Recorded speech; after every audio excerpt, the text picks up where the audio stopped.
हा प्रत्यक्षात सर्वात विनाशकारी आणि भयानक विकारांपैकी एक आहे. मानसिकदृष्ट्या ज्यांना स्ट्रोक झाला आहे त्यांना अनेकदा काही प्रकारच्या नैराश्याचा अनुभव येतो.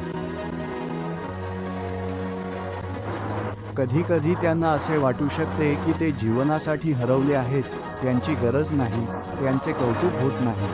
आणि ज्यांना स्ट्रोक झाला आहे त्यांना माहीत आहे की त्यांच्या जीवनावर आणि त्यांच्या प्रियजनांच्या जीवनावर याचा किती परिणाम होतो.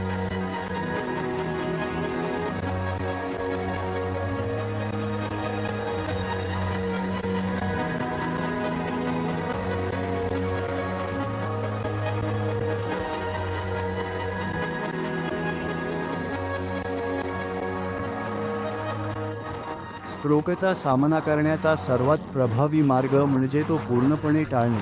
स्ट्रोकला मेंदूला झालेली तीव्र रक्तवाहिन्यांची दुखापत म्हणून परिभाषित केले जाऊ शकते आणि स्ट्रोकचे दोन मुख्य प्रकार आहेत: इस्केमिक रक्तपुरवठ्याच्या अभावामुळे किंवा मेंदूच्या धमन्यांच्या अडथळ्यामुळे, आणि हेमोरेजिक स्ट्रोक किंवा मेंदूच्या धमन्याच्या फुटण्यामुळे स्ट्रोक. जेव्हा रक्त मेंदूमध्ये किंवा मेंदूच्या आजूबाजूला जाते आणि बहुतेक लोकांना हे समजत नाही की समस्या किती मोठी आहे आणि स्ट्रोक होण्याची आणि स्ट्रोकमुळे मरण्याची किंवा अपंग होण्याची किती वास्तविक शक्यता आहे. माफ करा, दुर्दैवाने माझ्या वडिलांचे वयाच्या 56व्या वर्षी स्ट्रोकमुळे निधन झाले आणि ते पूर्णपणे निरोगी व्यक्ती होते. ते त्यावेळी वैद्यकीय शाळेत सहाय्यक प्राध्यापक होते. ते काम करत होते, त्यांना कोणत्याही प्रकारची आरोग्य समस्या नव्हती. त्यांच्याकडे फक्त स्ट्रोकसाठी काही जोखीम घटक होते, उच्च रक्तदाब एवढेच, आणि ते थोडेसे जड होते.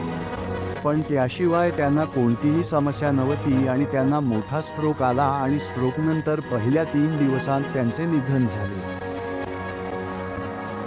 स्ट्रोकसाठी सर्वात महत्त्वाचे बदलता येण्याजोगे जोखीम घटक म्हणजे उच्च रक्तदाब, धूम्रपान, भाज्या आणि फळे नसलेला आहार आणि मीठ आणि चरबीने समृद्ध, जास्त शरीराचे वजन, विशेषतः पोटातील लठ्ठपणा, वाईट कोलेस्ट्रॉल आणि निष्क्रिय जीवनशैली.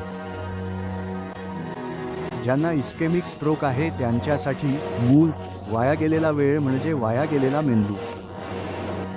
आणि ज्यांना स्ट्रोक झाला आहे त्यापैकी एक मोठा भाग त्या पहिल्या लक्षणांना ओळखत नाही. हे खूप महत्त्वाचे आहे. तुम्हाला फास्ट विचार करणे आवश्यक आहे: चेहरा, हात, भाषण आणि वेळ. आमच्या संशोधनाने आतापर्यंत दाखवले आहे की न्यूझीलंडमधील स्ट्रोकचा भार खूप जास्त आहे आणि इतर विकसित देशांच्या तुलनेत आम्ही जसे करायला हवे तसे करत नाही. माझ्या मते हे पारंपरिक दृष्टिकोनातून येते की स्ट्रोक अपरिहार्य, उपचार न होणारा, अनुवांशिकदृष्ट्या ठरलेला रोग आहे, परंतु हे पूर्णपणे चुकीचे आहे. आणि आता आमच्याकडे प्रचंड पुरावे आहेत की ते अत्यंत टाळता येण्याजोगे आहे, ते अनुवांशिकदृष्ट्या ठरलेले नाही आणि ते अत्यंत उपचारक्षम रोग आहे. ठीक आहे, आम्ही तीव्र टप्प्यातून अनेक वर्षांनंतर स्ट्रोकपर्यंत संशोधन करतो. पूर्वी असे मानले जात होते की सर्व पुनर्प्राप्ती क्षमता, म्हणायचे तर पहिल्या 3 महिन्यांत, नंतर 6 महिने, नंतर 12 महिने होती. आता आम्हाला माहीत आहे की लोक अनेक वर्षे मोठी प्रगती करू शकतात, प्रत्यक्षात जर त्यांना योग्य वेळी योग्य पुनर्वसन सेवा मिळाल्या तर. म्हणून आमचे संशोधन पहिल्या दिवसापासून 5 ते 10-15 वर्षांनंतर स्ट्रोकपर्यंत केंद्रित आहे.